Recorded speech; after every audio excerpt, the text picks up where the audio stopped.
Hello everyone. Previous video में हम लोगों ने 121 तक क्वेश्चन सॉल्व कर लिए थे। इस वीडियो में हम लोगों को 122 से सॉल्व करना है। तो चलिए स्टार्ट करते हैं। क्वेश्चन एक बार आप लोग रीड करिए, देन मैं आप लोगों को इसका आंसर बताता हूँ। A substance which oxidises itself and reduces other, ऐसा सब्सटेंस जो कि अपने आप को तो ऑक्सीडाइज कर ले और दूसरे को रिड्यूस कर दे, तो सिंपल सा वो हमारा सब्सटेंस क्या कहलाएगा?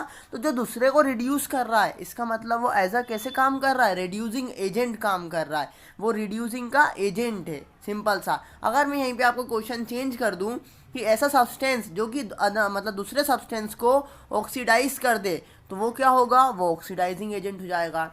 लेकिन यहाँ से हमसे क्या पूछा है? जो दूसरे को रिड्यूस कर दे खुद ऑक्सीडाइज होके, तो रिड्यूसिंग एजेंट। नेक्स्ट क्वेश्चन देखिए 123। Water of crystallization in gypsum and plaster of Paris are respectively. अब आप लोगों को अगर जिप्सम और प्लास्टर ऑफ पेरिस का फॉर्मूला पता है, जो कि क्या होता है हमारा कैल्शियम सल्फेट, और साथ में क्या लगे होते हैं? जिप्सम अगर है तो डॉट 2H2O लगा होता है, और अगर यहाँ पे हमारा ये प्लास्टर ऑफ पेरिस होता तो हाफ H2O लगा होता। तो हमसे यही तो पूछा है। क्या पूछा है? कि जिप्सम में जो है और प्लास्टर ऑफ पेरिस में कितने वाटर ऑफ क्रिस्टलाइजेशन है, मतलब कितने वाटर मॉलिक्यूल जुड़े हुए हैं। तो जिप्सम में हमारे 2 और प्लास्टर ऑफ पेरिस में हाफ। इसका मतलब सेकेंड वाला ऑप्शन करेक्ट हो जाएगा, 2,1/2।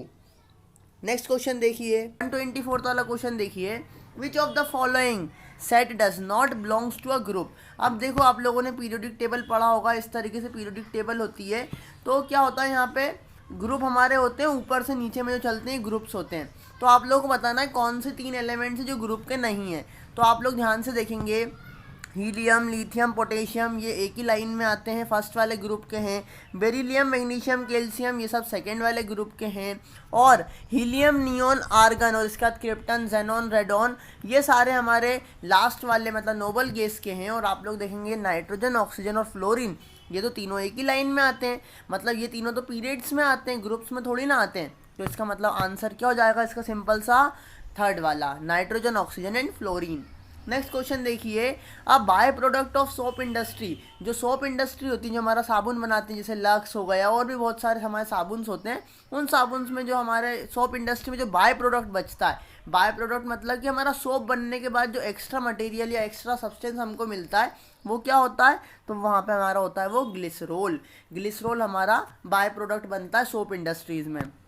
नेक्स्ट क्वेश्चन देखिए 126। Corrosion of a copper give rise to green. देखो, आप लोगों ने देखा होगा, अगर आपके घर में भी कॉपर के अगर बर्तन है, तो जब उसमें देखो हम उसको अच्छे से अगर साफ़ नहीं करते हैं तो उसमें ग्रीनिश लेयर जम जाती है। कॉपर के अंदर एक ग्रीन कलर की लेयर जम जाती है। तो हमको बताना है वो ग्रीन कलर की लेयर क्या होती है। तो वो ग्रीन कलर को हम लोग बोलते हैं उसका कोरोजन, या हम रस्ट बोलते हैं, कॉपर रस्ट। और उसका फॉर्मूला होता है ये, कॉपर हमारा copper carbonate plus copper hydroxide. तो सिंपल सा इसका आंसर हो गया। 127 देखिए। Which organelles of a cell is called power of house. Very nice question और बहुत ही इंपॉर्टेंट क्वेश्चन है। ऐसा कौन सा ऑर्गेनिल है जो कि पावर ऑफ हाउस मतलब पावर ऑफ हाउस कहलाता सेल का? तो बहुत ही सिंपल सा इसका आंसर है माइक्रोकॉन्ड्रिया। ठीक है, माइट्रोकॉन्ड्रिया। नेक्स्ट देखिए, scientist who propose the 5 kingdom classification. तो जिसने 5 किंगडम क्लासिफिकेशन दिया था, उन साइंटिस्ट का नाम था रिट टेकर। तो सिंपल सा सेकेंड वाला ऑप्शन हो जाएगा। देखो, ये बायोलॉजी के स्टार्ट हो गए, और बायोलॉजी में पता है मैक्सिमम हम लोगों को याद करने वाले होना चाहिए, हमारी मेमोरी एलिमेंट यहाँ पे यूज़ होता है। तो देखिए नेक्स्ट क्वेश्चन क्या दिया है। नेमाटोब्लास्ट और string cells are found in which phylum of animal. हमको बताना है ये जो दोनों हमारे जो नेमेटोब्लास्ट होता है, ये कौन से फाइलम में पाया जाता है। तो सिंपल सा इसका आप लोगों को अगर ये याद होगा तो जो हमारा 129 का आंसर है वो जाएगा सिलेंड्रिया। सिलेंड्रिया जो हमारा फाइलम होता है, उसी में ये नेमेटोब्लास्ट नाम का सेल पाया जाता है।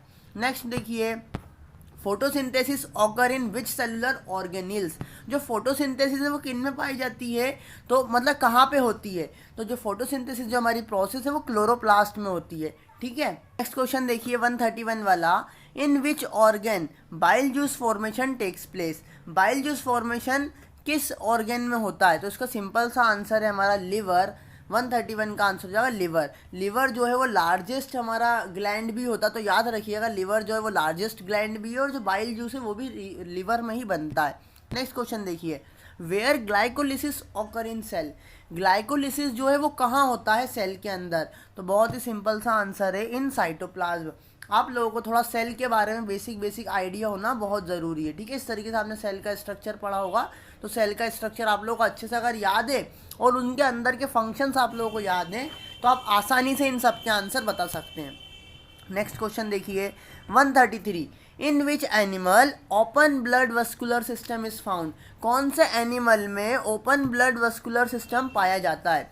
तो बहुत ही सिंपल सा इसका आंसर है, one of the famous example जो ये हमारा पेरीप्लेंटा होता है, इसमें ओपन वस्कुलर सिस्टम पाया जाता है। अब आप लोग को अगर नहीं पता है ओपन वस्कुलर और क्लोज वस्कुलर सिस्टम क्या होता है, तो आप हमें कमेंट करके पूछ सकते हैं। Which endocrine gland is called master gland.